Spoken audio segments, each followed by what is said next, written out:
Class 10 good morning. তোমাদের পথের দাবি হচ্ছিল, পথের দাবিটা আজ আমরা শেষ করব। পথের দাবি দেখো, শেষ পেজটা 103 পেজ পাতায় আছে। আমরা দেখছি অপূর্ব কোথায় যাচ্ছে। ভামো যাচ্ছে।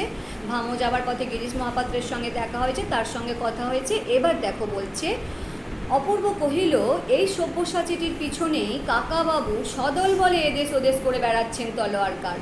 অপূর্ব তো আর জানে না এই সে, ওই জন্য তলোয়ারকারকে বলছে, দেখো এই মানুষটার পিছনে ওই অত বড় অফিসার ছুটে বেড়াচ্ছে, সেই বাংলাদেশ থেকে সুদূর এখানে এসেছে, এখান ওখান করে বেড়াচ্ছে বলিয়া সে হাসিল। অপূর্ব ভাবছে এটা খুব একটা বোকামির কাজ হচ্ছে, কিন্তু পুলিশ কি আর অত বোকারে?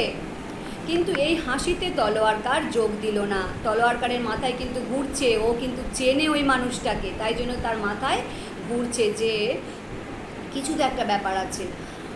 পরক্ষণেই বাঁশি বাজাইয়া গাড়ি ছাড়িয়া দিলে সে হাত বাড়াইয়া বন্ধুর করমর্দন করিল। এখানে বন্ধুর করমর্দন, বন্ধু বলতে কে? অপূর্ব।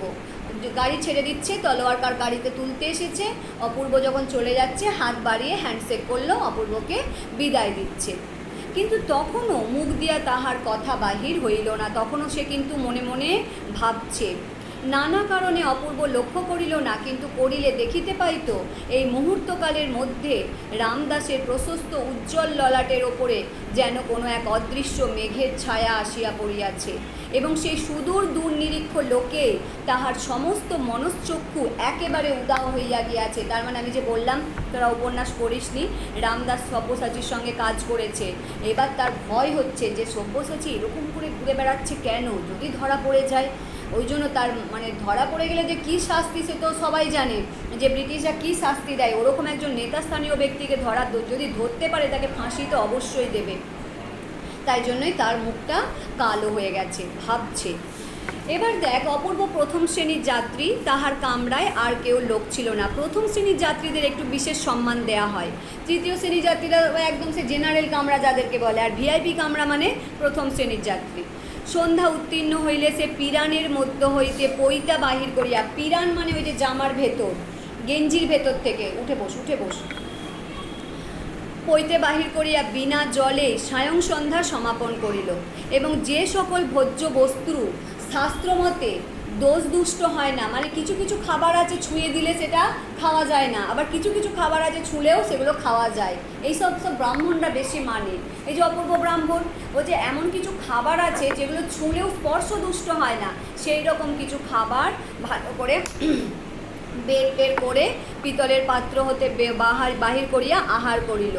জল ও পান তাহার ব্রাহ্মণ আরতালি পূর্বাহ্নেই রাখিয়া গিয়াছিল, শয্যাও সে প্রস্তুত করিয়া দিয়া গিয়াছিল। অতএব রাত্রির মতো অপূর্ব ভোজনাদি শেষ করিয়া হাত মুখ ধুইয়া পরিতৃপ্ত সুস্থ চিত্তে শয্যা আশ্রয় করিল। তাহার ভরসা ছিল যে সে প্রথম শ্রেণীর যাত্রী, তাই আজকের রাত্রিটা তার কোনো ক্রমেই কোনো বিপদ আসবে না, সে সুন্দরভাবে নিরাপদভাবে যেতে পারবে। কিন্তু তার ধারণা ভুল। কি হলো, ঘটনা ঘটছে দেখ। কিন্তু ইহা যে কত বড় ভ্রম তাহা কয়েকটা স্টেশন পরেই সে অনুভব করিল।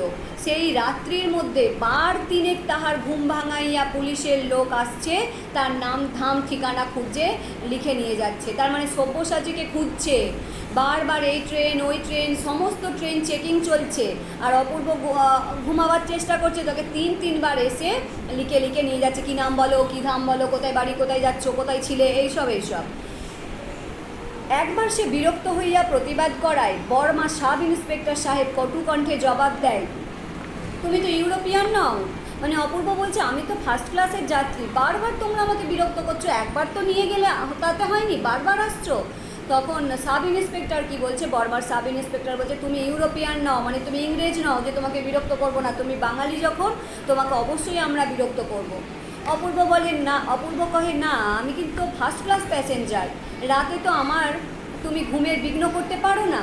সে হাসিয়া বলে, ও নিয়ম রেলওয়ে কর্মচারীদের জন্যে, কিন্তু আমার মতো পুলিশ ইন্সপেক্টরের জন্য নয়। আমি যখন খুশি যাকে খুশি বিরক্ত করতে পারি, এবং তোমাকে টানিয়া নিচেও নামিয়ে দিতে পারি। তার মানে কি বলছে, তুমি যদি ইংরেজ হতে তোমাকে বিরক্ত করতাম না, তুমি যেহেতু বাঙালি, তোমাকে আমরা যা খুশি করতে পারি, তোমাকে ট্রেন থেকে নামিয়েও দিতে পারি। এই উপন্যাসটা আসলে আমরা তোমাদেরকে প্রথমেই বলেছিলাম যে এই উপন্যাসটা আসলে কিছু স্বাধীনতা সংগ্রামী এবং নেতাদের কথা আছে, এবং এই জন্যে উপন্যাসটা বন্ধও করে দেওয়া হয়েছিল। পরবর্তীকালে উপন্যাসটা আবার চালু হয়। আমরা এই পর্যন্তই পথের দাবি পড়লাম, পথের দাবি শেষ করলাম। পথের দাবি থেকে 5 নম্বর কিন্তু আমাদের 2027-এর মাধ্যমিকে আসার চান্স নেই। 5 নম্বর 26-এ এসে গেছে। তাই সেক্ষেত্রে আমরা কি পড়ব, 3 নম্বর পড়ব, আর ছোট কোশ্চেনের জন্য কিন্তু বারবার এই রিডিংটা আমরা একটু পড়ে নেব। চলো আজকে টাটা।